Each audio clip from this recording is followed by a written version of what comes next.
Welcome to the very first video surveillance talk, and that is presented by CCTV Camera Pros. The whole purpose of this Hangout and this whole series is to educate you on video surveillance systems as well as equipment. We're going to be covering in some of the shows installation and programming, all types of systems equipment, so we're going to get your learn on with this. We definitely encourage you to make comments and questions here on the event. We definitely want to hear what your questions are about this and ask our experts, so please comment here. That would be great. And today's show is going to focus on CCTV systems and how you can use that for your home security and your business security. So I'm your host, Mia Voss, and today I'm talking with Mike Haldas. He is the co-founder of CCTV Camera Pros, and he's a video surveillance expert. Who better to talk to, right? So I'm excited to announce and to present to you Mike Haldas. Welcome to the show. Thanks, Mia. How are you? I'm good. How you doing? Good. I am ready to find out all about video surveillance. It sounds really covert and exciting. I was looking at your website and, of course, at your YouTube channel. So, listen, before we jump into our questions, can you tell me how you got into this whole world? Sure. Actually, my background is software engineering. Before that, I was Marine. Well, still a Marine. I was in the Marine Corps. Always a Marine. But anyways, I met my business partner who was in the industry, and we decided to start CCTV Camera Pros in 2006. So I was introduced to the whole industry through a friend, basically. And he had the industry experience, and I had mostly the engineering, product, and e-commerce experience. Gotcha. So you teamed up and came in this, and then how long has your business been around? Since 2006, so about 8 years. Excellent. So you've seen a lot of the changes and ebbs and flows of this whole business. Yes. Excellent. So I follow it very closely. I test a lot of products for our company. You test them out personally then? I do. Excellent. Well, listen, I'm going to just jump in. I think the first thing I want to do is, can you just give us a very brief overview or an encapsulation of what CCTV, which is, of course, closed circuit TV, and just talk about the different services and products and give us an idea. Sure. So as you mentioned, CCTV stands for closed circuit television, and that term is really used kind of in two ways. The first is it's describing a technology. So CCTV is really a type of video surveillance system. It's a type where the cameras are analog and they are hardwired typically back to DVR if the business owner or homeowner wants to record, and if they just want to view, they can also be wired back to a television. Most typical, though, is a few cameras and a digital video recorder, cable connectors, so on and so forth, to make up a system. Now, the other way the term CCTV is used is really to just it's kind of used generically to describe the video surveillance industry. So a lot of people will just say CCTV when they really might be talking about IP cameras or some other video surveillance technology. So and that's kind of appropriate for us, because although our company name is CCTV Camera Pros, we sell all kinds of video surveillance systems other than CCTV types. Right, and to dumb it down, it's almost like, tissue is Kleenex, right? It's an overall exactly an overall system for it. Right. Q-tip is swab. Exactly. So I'm thinking when you talked about that first system, that's what a lot of people basically have in their home, correct? That really basic system. Yeah, but a basic system for again for a home or business or government, really anyone, is one or more cameras. They're typically hardwired back to a digital video recorder, and the purpose of that digital video recorder is to do basically the same thing that your cable DVR does, is to record video.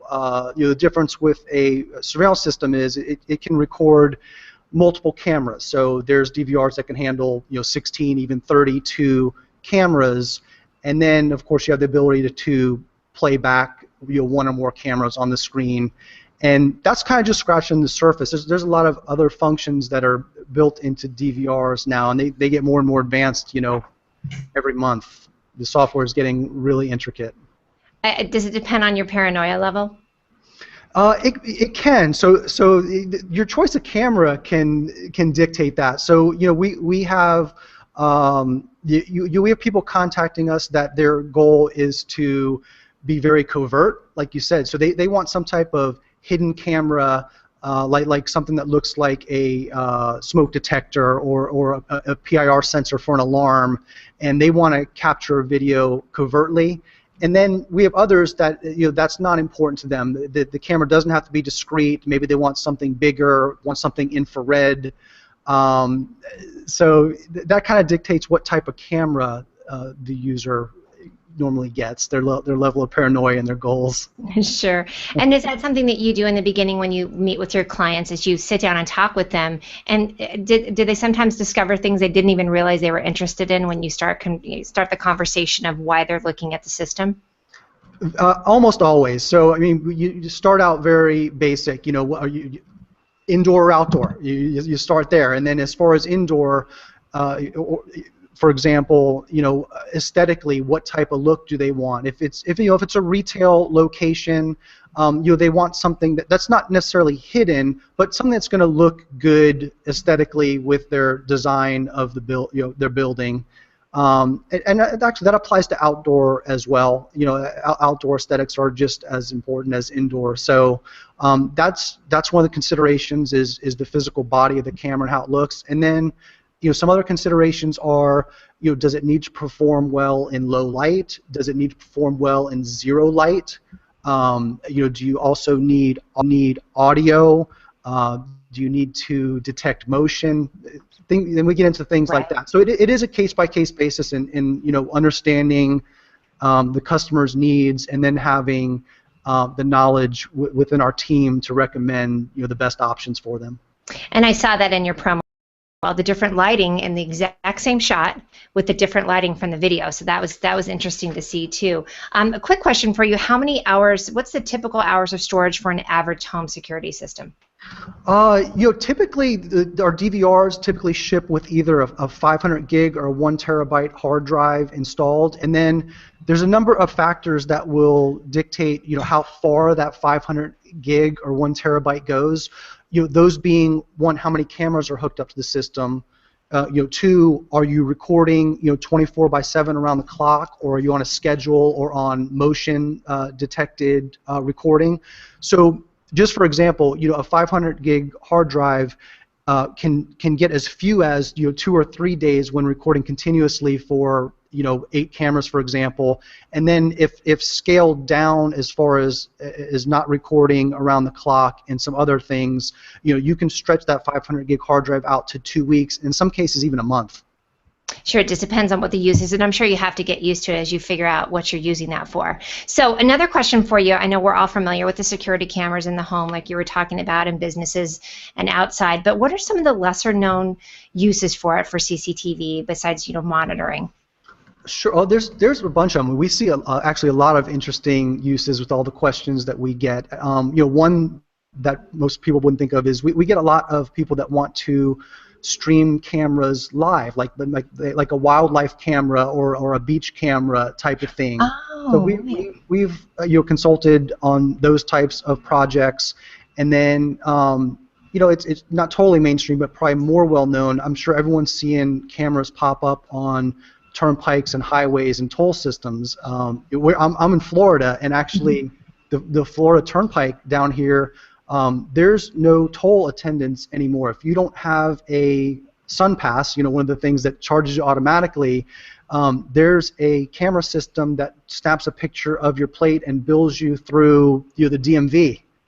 Wow, so that's efficient. Good for them. That's something new. We've had manufacturers come to us where they need a camera that's kind of zeroed in on a manufacturing process. Maybe there's a manager that needs to check in, or maybe they got some type of watchdog alarm that something went wrong, and they just need to get some eyes on the process and see what happened.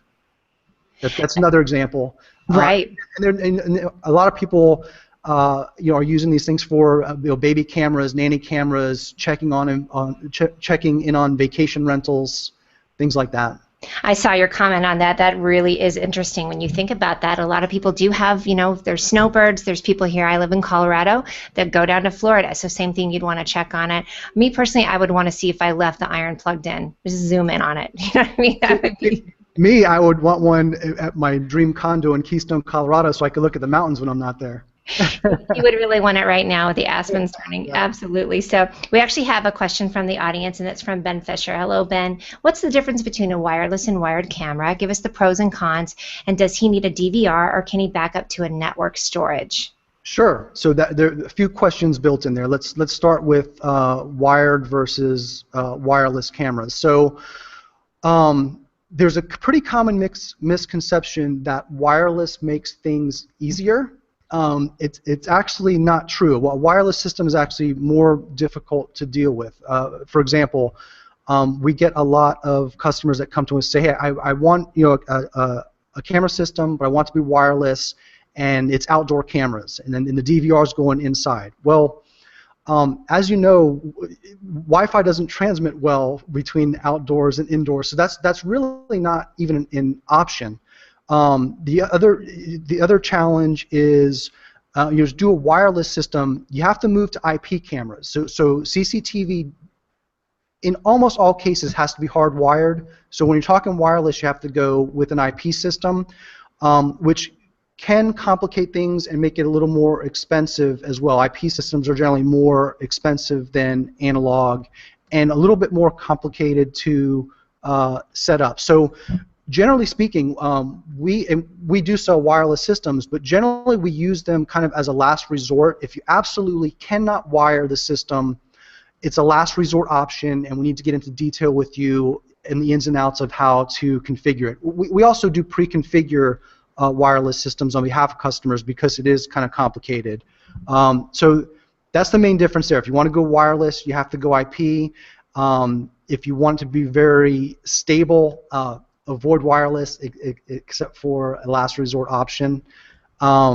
He had kind of a follow-on question to that, Mia. What was his follow-on?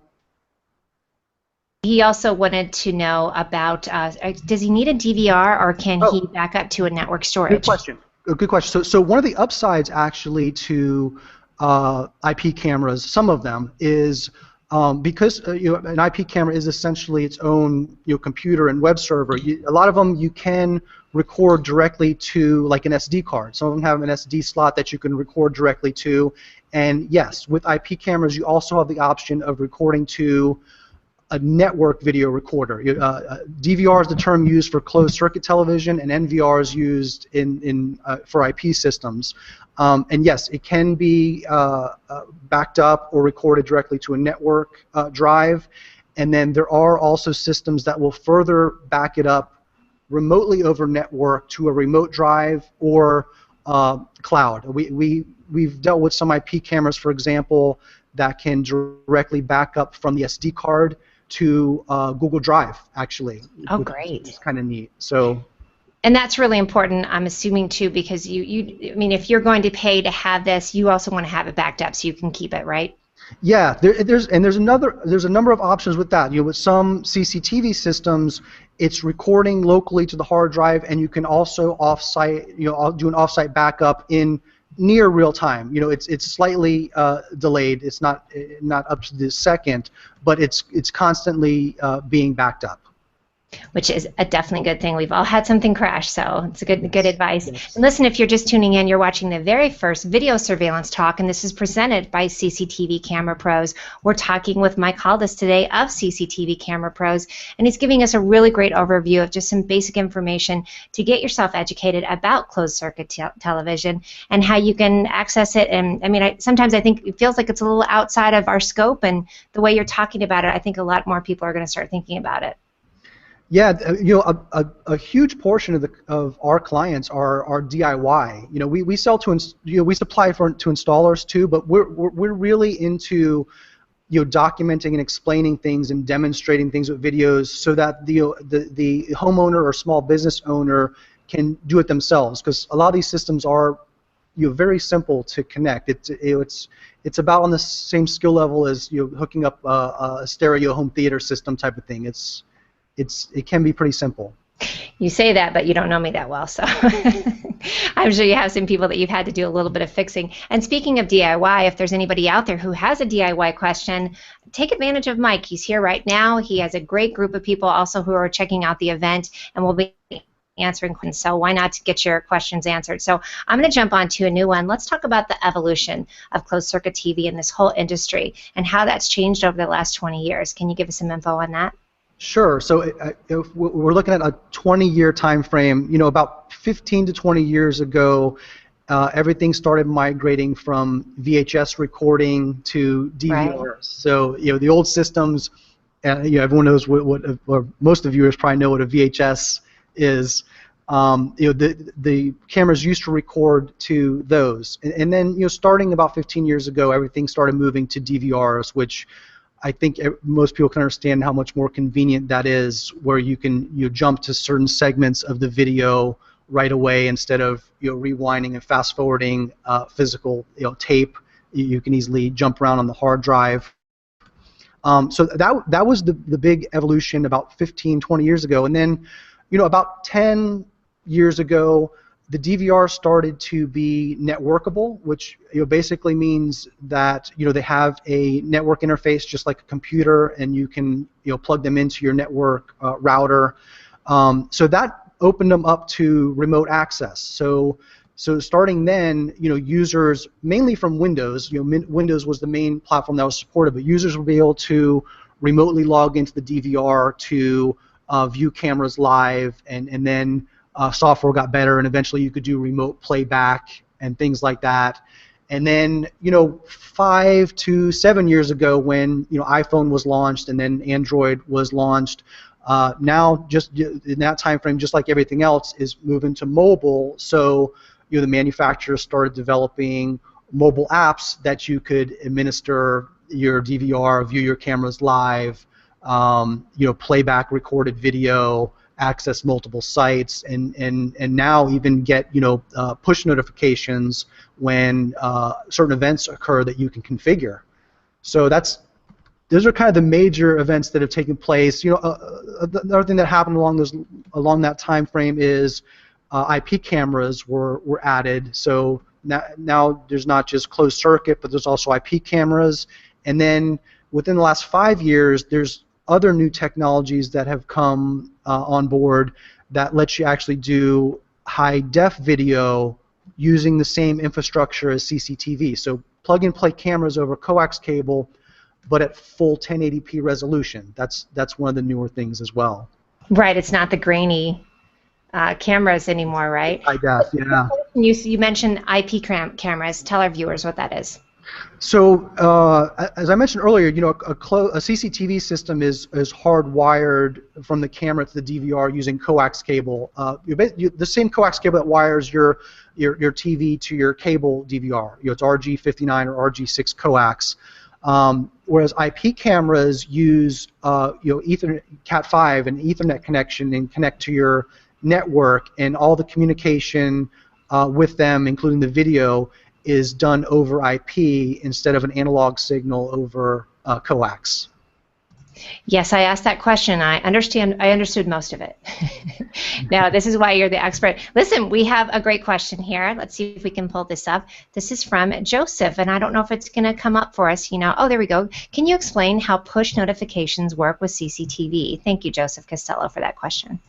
Yeah, that's great. So, a lot of the DVR manufacturers and IP camera manufacturers, obviously, most of them have apps at this point, and the ones that are really on top of things also have enabled push notifications in the app, which basically lets you get notified when certain events occur. And the events that you can configure really depend on the product. But just some examples are you can receive a push notification if video motion is detected. So let's say you have a certain room that has sensitive material, or you just want to know when someone enters a certain space. You can configure the DVR to detect motion on that camera, and then the DVR can send out a push notification to let the business owner or homeowner know that an event occurred. Wow. And other things can trigger these push alarms. So most DVRs can also be integrated with other types of sensors, like window sensors or infrared sensors or tripwires. So you can configure those devices to send you a push notification as well. And then One other example is if the DVR is having some type of trouble, if the fan goes out on DVR or if the hard drive is going bad, the device can actually let you know via push notification that there's some type of trouble. And I have a feeling that's so wonderful. I have a feeling you just fall down the rabbit hole. You get so once you get into this world of what it can do, like you said, heat sensors or windows, or if you have pets or children, you really could configure that to your lifestyle. If I'd like to know when this is happening, type of thing. So you're plugged in. Yeah, it's one of the pieces in this big home automation, business automation revolution that's going on. It's right in with it all. Absolutely. And listen, if you're just tuning in, you are watching the very first, we have our video surveillance talk, and this is Mike Haldas. Please go to cctvcamerapros.com and also check out their YouTube channel. Mike, you have a ton of information on your YouTube channel. Yeah, I mean, what better medium than video to explain how to manage video surveillance? YouTube has been great. It's a great way for us to explain to users how to do things, how to configure DVRs, how to set up IP cameras. It's also great to show the image quality and show examples of the quality of video that the user can expect from any given product. So and it's fun. We have a lot of fun with it too, doing other types of projects, integrating with things like sensors. We developed a Google Glass app a couple months ago, which was fun. So yeah, we love YouTube. I'd love to hear more about that too. And I have a couple more questions, but I am going to get a little gossipy. Just tell me, can you tell us just maybe one crazy story of something that people saw in a video they didn't expect? Well, the one event that happened down here that's really interesting and ended quite well is in Boynton Beach a couple years ago, and that Boynton Beach is in Palm Beach County where we're located. A lady was logging. She was actually using a camera to just check in on her dog throughout the day. She just had an IP camera set up in her living room so she could check in on her dog. And coincidentally, at the time she was checking in, her home was being burglarized. So she was able to call the police while that was happening.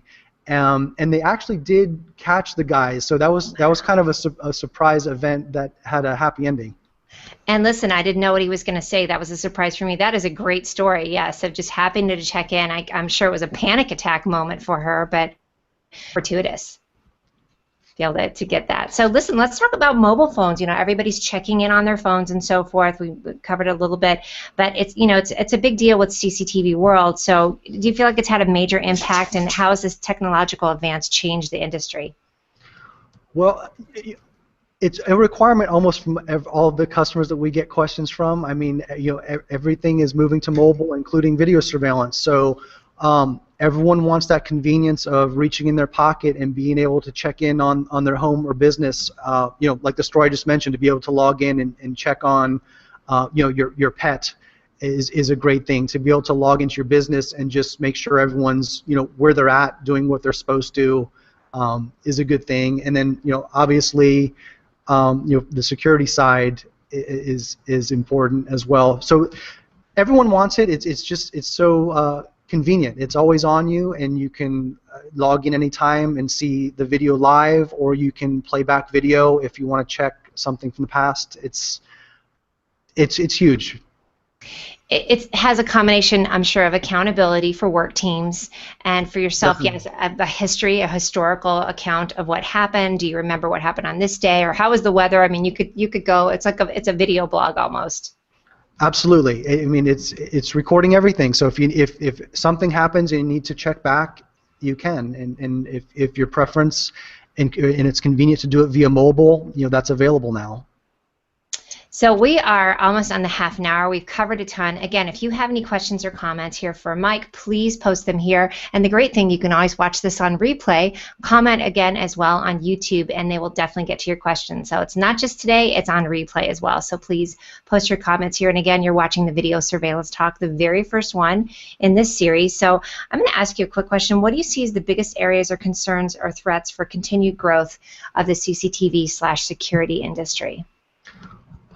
Threats to growth. Well, Honestly, I don't worry too much about the growth overall. I mean, the equipment is getting so affordable nowadays. It makes sense for homeowners and small business owners to get this equipment. It's very affordable. So overall, I don't worry about the growth and demand. One thing that is happening that is interesting is there's different high definition technologies coming online. There's HD SDI, there's HD TVI, there's AHD. These are all different, basically video standards that do 720p and 1080p resolution over coax cables. So they're considered basically HD CCTV. And because there's a number of them coming out, there's not one standard. So some people seem reluctant to move to the HD because they're worried they're not choosing the right technology. They don't want to choose the one that's going away, which Sure. I don't know if any of them will go away, but it's kind of early on still with that. So that's the main challenge that I see. I bet, yes. I mean, everybody has the fear of being obsolete, so they're afraid to choose. So yes. I can definitely see that. So listen, as we're closing up again, if you have any questions or comments, please post them here. Please go to cctvcamerapros.com. Definitely check out their YouTube channel. But Mike, give us a few parting words and what you feel our users can take away and what you'd like for them to do as a call to action. Sure. So we want to do this at least once a month, and our goal is to leave no question unanswered. So we really want people to get involved and ask away with questions, anything related to video surveillance, integration with alarms. We get great questions every day at CCTV Camera Pros, and we want to start answering a lot of them on this show. So the main call to action is for people to please submit any questions that you have with anything regarding video surveillance, and if I don't know the answer, I'll work on it and I'll find out, and we'll get them all answered. Just ask away. That sounds great. And listen, we're open to suggestions too. It may even be, Mike, it might be kind of fun to bring somebody on here and they're at their house and they can show you what's going on there and have them get a little problem-solving live. So I may do some shows where I'm hands-on, demonstrating something in real time, some type of setup. You guys will have to help me figure out exactly how to do that live. But I think that would be fun to actually show some live demonstrations during these. We can maybe try that one time. And we should start with me. Remember those old commercials where the guy had the wires and he looked all confused and it was, be right back. That would be things at my house. So Mike Haldas, thank you so much for being with us today. We love what your company is doing. Thanks, Mia. Thank you. And again, you've tuned into the Video Surveillance Talk. Please let us know if you'd like future invites for these shows. We'll keep you posted on the schedule. And thanks for joining us. Bye.